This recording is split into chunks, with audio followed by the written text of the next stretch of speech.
ఆ గొడవలు అలాగే ఉండిపోయాయి. రంగా గ్రూపు, నెహ్రూ గ్రూప్ అనేటువంటి రెండు ఉండేవి అక్కట్లో. అంటే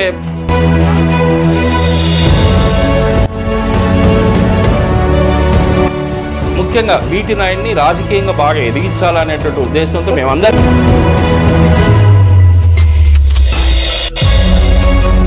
మన ఎమ్మినూరు చెన్నకేశ్వరరెడ్డి గారు అప్పుడు వారు ఎమ్మెల్యేగా ఉన్నారు.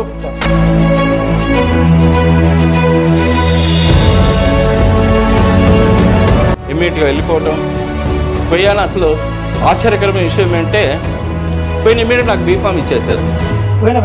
పోయిన వెంటనే బీఫామ్ అనౌన్స్ చేసేసారు, బీఫామ్ ఇచ్చేసారు.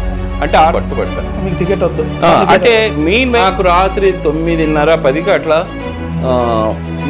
ఫోన్ వస్తే ఎత్తాను.